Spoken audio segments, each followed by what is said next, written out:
அவருக்கு ஒரு உறுதி வரும், நான் எதிர்காலத்தில் பாவம் மன்னிப்பு இந்த பாவம் செய்ய மாட்டேன்னு சொல்லி.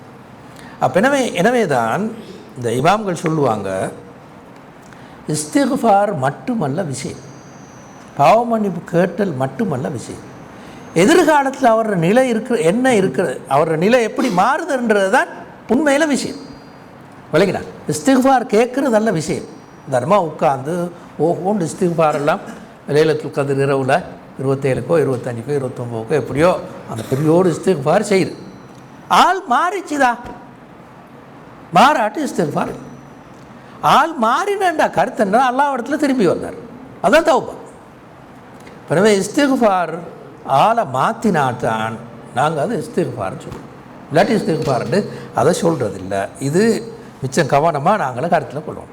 எனவே தான் நாங்கள் அல்லாஹ்விடத்தில் அஸ்தக்ஃபிருல்லா அப்படி சொன்னால் என்ன கருத்து, யா அல்லாஹ் உன்னிடத்தில் நான் பாவ மன்னிப்பு கேட்குறேன்.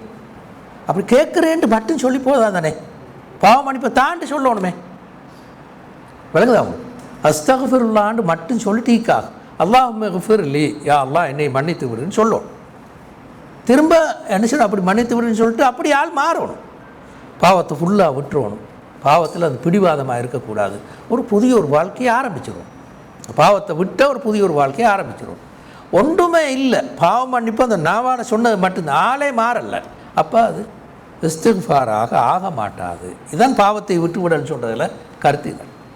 ரெண்டாவது, அல்லாஹ்விடத்தில் மீளல் இஸ்திக்ஃபார் அல்லது தௌபா அப்படின்னு சொல்கிறது, ஒன்று நீயத்தை தூய்மையாக இருத்து, நீயத்தை தூய்மையாக இருக்கிற வழங்குதா, அதாவது இவர் முகஸ்துதிக்காக பாவ மன்னிப்பு கேட்கல, அல்லது இன்னொரு ஆள் சொல்லி கொடுத்ததன் காரணமாக கேட்கல, அப்படி இல்லாமல் உண்மையாக எல்லா இடத்துல நான் மீண்டு வரணுமென்ற இந்த எண்ணத்தோடு பாவ மன்னிப்பு கேட்கறது தான் நீயத்தை சரியாக தூய்மையாக அமைத்து கொள்ளுன்னா கருத்து. திரும்ப ஏற்கனவே சொன்னோம், நாவும் உள்ளமும் உடன்பாட்டோடு இயங்க வேணும். பாவத்தில் இருந்து கொண்டே பாவ மன்னிப்பு கோருபவன் தனது இரட்சகனை பரிகசிப்பவனே ஒத்தவன். பாவத்தை செஞ்சு செஞ்சு பாவ மன்னிப்பு கேட்கு. அப்போ அல்லாஹ்வை பரிகசிக்கிற மாதிரி ஒரு வேலை, தொடர்ந்து பாவத்தை செஞ்சு செஞ்சு பாவ மன்னிப்பு கேட்டால் அந்த கருத்தான் வரும். அதுதான் இப்னு அப்பாஸ் பாவ மன்னிப்பு கேட்டுக்கொண்டே பாவம் இந்த இருந்தால் அது ஒரு அல்லாஹ் பரிகசிக்கிற வேலையாக போகும். அப்போ எனவே பாவத்தை உடனே விட்டு விடுன்னு சொல்கிறது இந்த கருத்து தான் குறிக்கும். இந்த நிபந்தனைகளோட இன்னும் சிலதை முடியுமானால் பின்பற்றினா நல்லா, கட்டாயம் இல்லை, இது வாஜிபில்லை, மாற்றமாக இதுக்கு ஆதாபுன்னு சொல்கிறேன். பாவ மன்னிப்பு கேட்பதற்கான சில ஒழுக்கங்கள், சில நல்ல ஒழுக்கங்கள். ஒன்று ரெண்டா